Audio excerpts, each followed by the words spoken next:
How you guys doing? Everybody good? All right, good. First off, I gotta give a big shout out to Team 300. Okay, that was all right. Now let's give a real one, all right, on the count of three. Put some bass in y'all voice. 1, 2, 3, ah-ooh. All right. That's what I needed. All right, y'all up? Good. I hope everybody is enjoying the meeting so far. I know I am. I know these meetings aren't free, right? But the money, the time invested, I feel is really an investment in yourselves. It's an investment in your future. And I think that meetings like this are essential to your success and to my success. I've gotten so many things from meetings like this, and I always leave motivated. I always leave inspired, guys. So get what you can out of this. One of the things that I do, guys, on 300, I send out these motivational quotes, right? And I sent out a quote some months back that really spoke to me. It said, "It's delayed, not denied. God will come through for you. Keep the faith, refuse to give up. The best is yet to come." And that phrase stuck with me: delayed, not denied. Delayed, not denied. Guys, sometimes our biggest issue is wanting things to happen too quickly. And if it doesn't happen on our timetable, then we start to develop doubt. We start to question, is this meant to be? I'm not as good as, this guy. I'm not as charismatic as that person. I mean, I see other people succeeding, but I don't know if I can, if I'll succeed. Maybe this just isn't my thing, right? And we fail to give ourselves a true shot. But guys, remember this. Just because it hasn't happened yet doesn't mean that it won't. Just because it hasn't happened yet doesn't mean that it won't. Guys, and this really applies to, anything in life. You might want to be a partner, maybe a RVP, maybe you just want 5 people. Perhaps it's not even anything to do with building. You just want to be a better writer, be in the 10K club week to week. Maybe you want to be a better father, a better mom, a better relationship with your spouse, with your kids. Guys, this applies to anything. Just because it hasn't happened yet doesn't mean that it won't. It's delayed, not denied. And, in this world that we live in today, guys, we expect everything to be instant, right? I can get on my phone and find any piece of information I want within just instantly, right? I can get an email from across the world in seconds. We want instant gratification for everything. It reminds me of my son Michael. He's 2 years old. My little baby, man. That's my boy. And whenever he's on his iPad, he likes to look at the planets, and the four-wheelers and monster trucks. Loves that type of stuff, right? And as soon as the Wi-Fi goes down for 2 seconds, he says, "It's stuck. Daddy is stuck." And then he slaps the iPad, and Daddy is stuck. And I always have to tell him, "Michael, be patient. Be patient." But we want everything now. But guys, the reality is this, that's not the real world. I tell you, it's sure not this business. And as soon as something happens unfavorable, we start to say, well, I failed. Guys, personally, I think the word failure is thrown around too much. I think that we should stop looking at failure as these little moments in time and instead look at it in a more linear sense, right? Over a longer period of time. Instead of saying it's failure, we should say it's unfinished success. We all know Thomas Edison, right? He invented the light bulb. Guys, he tried over. He tried over and over and over and then over and over. And then one day there was light, right? But he said, listen, I haven't failed. I've just found 1,000 ways that don't work. He didn't fail. Guys, the reality is this. You haven't failed unless you quit. As long as you continue and you persevere, it's delayed, not denied. Delayed, not denied. Guys, I've shared with you all, just our path to go on partner. And every time I got close, right? Every time I got close to hitting partner, something catastrophic would happen that was just outside of my control, right? We're right on the cusp, and then Hurricane Harvey. Guys, Hurricane Harvey is tied with Katrina for the most catastrophic storm in American history. $125 billion in damage, right? We get close, we get on the cusp, and then a 1,000-year flood hits. Right? And it happened back-to-back years. When they say a 1,000-year storm, y'all, supposed to happen once every 1,000 years. But not in Houston. It's not the way it works. And I'm thinking like, man, why are all these things happening? Like, especially on the month I'm trying to hit partner. What's going on? But over and over, guys, these things just kept happening. And it got to the point where people on my team would joke, look, Brian's close to partner again. Should be a good time to stock up on water and canned goods and toilet paper. Apparently that's a big thing these days during catastrophic events. Need as much toilet paper as possible. But, y'all, just because it didn't happen quickly didn't mean that it wasn't going to happen. It was delayed, not denied. Delayed, not denied. Oftentimes people see success, but we don't see all the other things that come along before, right? Y'all, they call it success. Success. There's a reason they call it that. You can't have the success without the suck. Okay?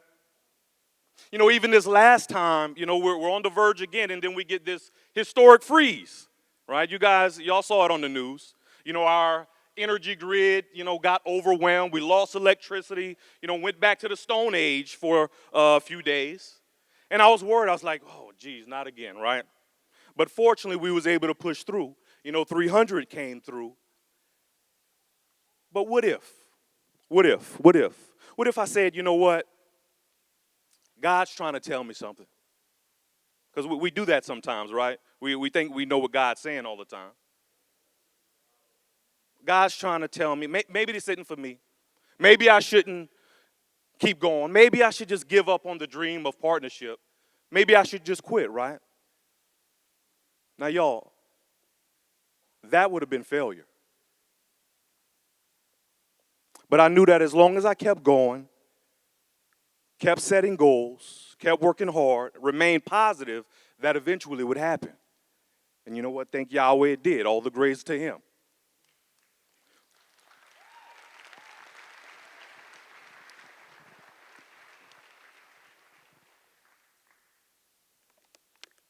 So, I was watching this video with Eric Thomas. Y'all know Eric Thomas, right? One of my favorite motivational speakers. If you don't know him, listen to the guy, okay?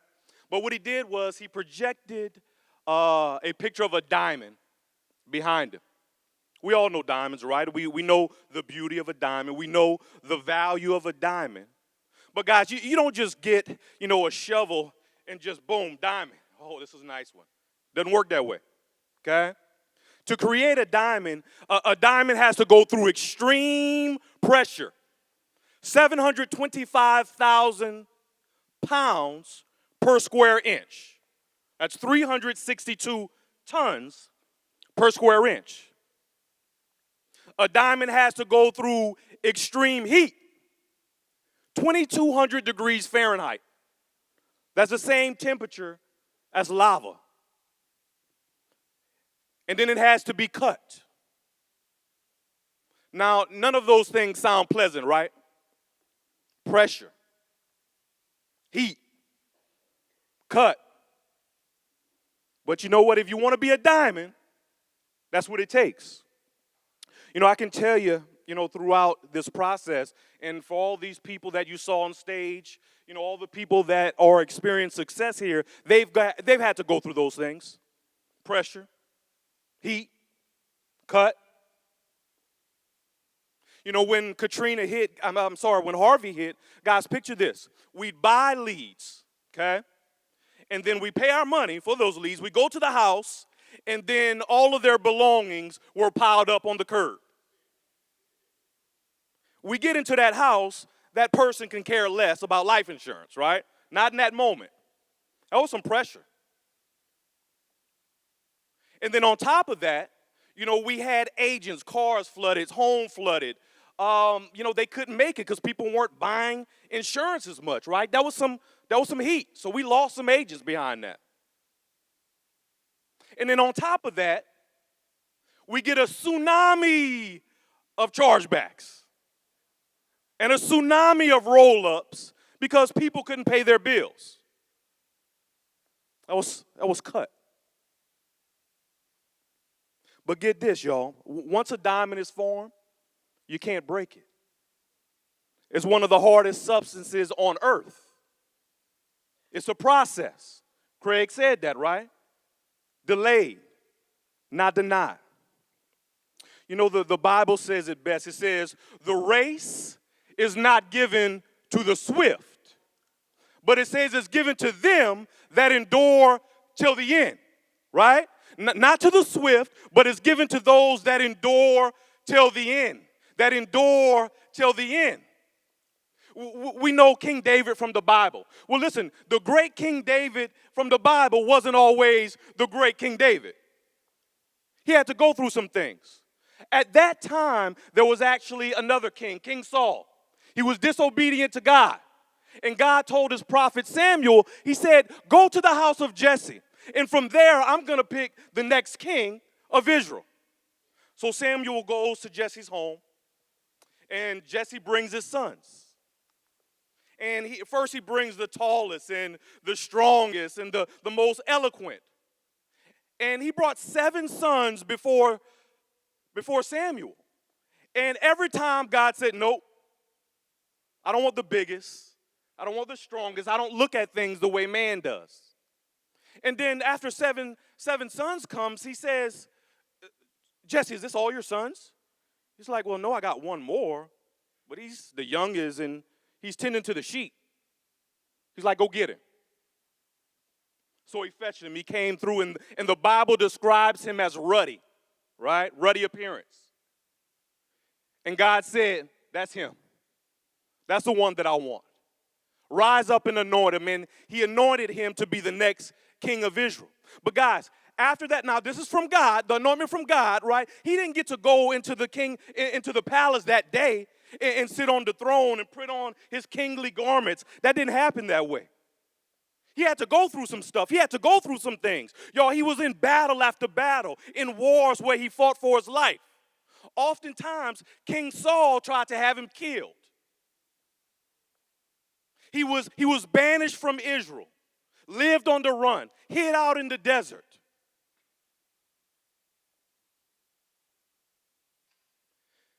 We know he fought the giant, Goliath, right?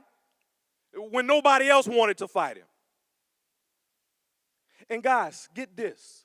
Between the time he was anointed and the time he actually sat on the throne, it was 15 years. 15 years. We hadn't been here that long, have we? Raise your hand if you've been here 15 years. I don't see any hands. Delayed, not denied. I want y'all to say delayed. Say it like you mean it. Say delayed, One more time, say delayed, not denied. One more time, not denied. Now listen, y'all, that suck in success, it's needed. That unfinished success, as I like to call it, there's three things that it'll do for you. And I want you guys to write this down, okay?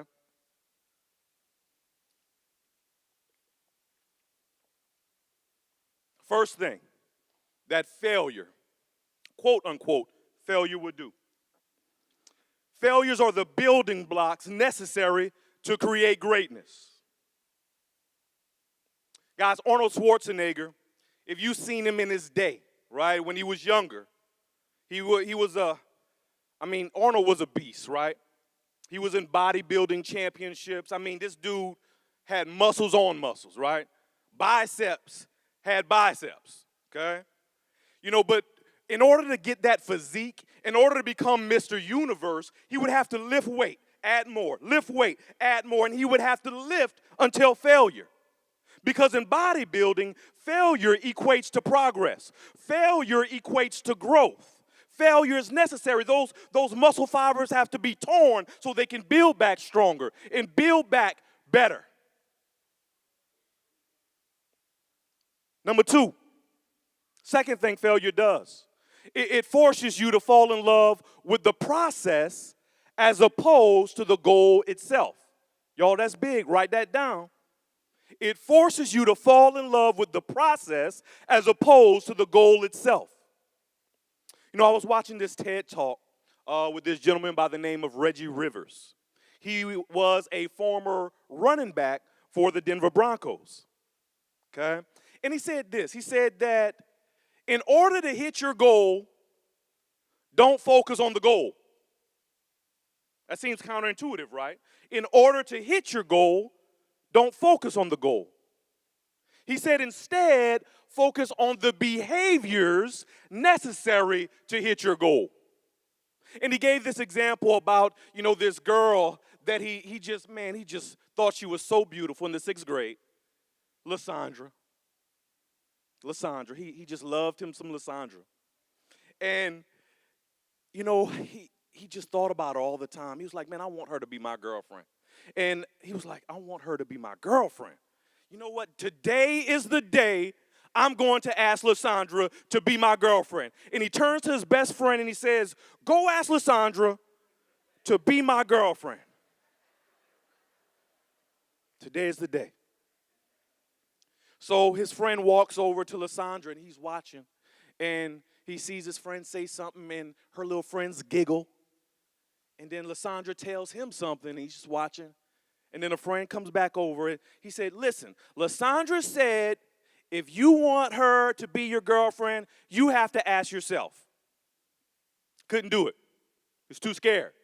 So he just thought about it over and over. And then the summer comes and he's thinking about all summer, I want Lysandra to be my girlfriend. I want her to be my girlfriend. So he made up his mind. He said, the next year, I'm going to ask her. So school comes around. He goes to the principal, asks the principal to switch out his class from woodwork into home ec. Okay? Smart man. All the action happens in home ec. Right? So he goes to home ec. There's a young girl sitting next to Lysandra. He says, can you move so I can sit next to Lysandra? So she moves. And long story short, she ends up being his girlfriend for 2 weeks. But it happened. All right? It happened. But what he said was the goal was having Lysandra be his girlfriend. But every time he would focus on it, want Lysandra to be my girlfriend, want her to be my girlfriend. He said when he would see her in the hall, he couldn't even speak. When she would make eye contact with him, he couldn't even look at her in the eye because the goal was outside of his control. But what he did was he began to focus on the behavior. So he found out the rules to switch the class. He asked the young lady next to him to move over. So he focused on those behaviors, and that's how he was able to get the girl for 2 weeks, right? So failure forces us to fall in love with those habits. And then finally, the third thing failure does, it makes us dig deep within ourselves to harness strength, ideas, inspiration that we didn't know we had. You know, I think about Craig. He told his story being fired from his last job. You know, he said he was making about $30,000 a month, okay? Had a decent-sized team. But had he not had that failure, that firing, he would have never been able to do what we've been able to do here at that former position. Delayed, not denied. You know, Michael Jordan, he was cut from his high school team, right? And the fact that he was cut made him work harder, made him dig deeper, and he became the best basketball player in history. Delayed, not denied. Tom Brady, his scouting report said, it described him like this. He said skinny, bad build, gets knocked down easily, not a great stature. He was the 199th pick, 199. But 7 Super Bowl rings later, that man, in my opinion, is the best quarterback in history. Delayed, not denied. You know, I think about Jay-Z. Came from a rough area in Brooklyn, right? Had a passion for music. Guys, he went to all the different record labels with his music, and everybody said, no, not good enough. So what'd he do? He opened his own record label. He put out his own CD. That CD went multi-platinum. And then now he's had 13 #1 albums, the most out of any solo artist in history. And happens to be a billionaire. Delayed, not denied. So what's the difference between those people and you or me? The only difference is how they handled their failures.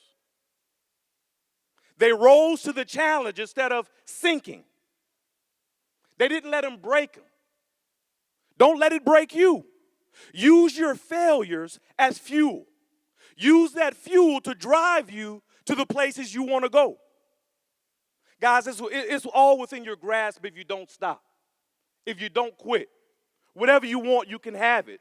If you continue in spite of obstacles, you can have whatever you want.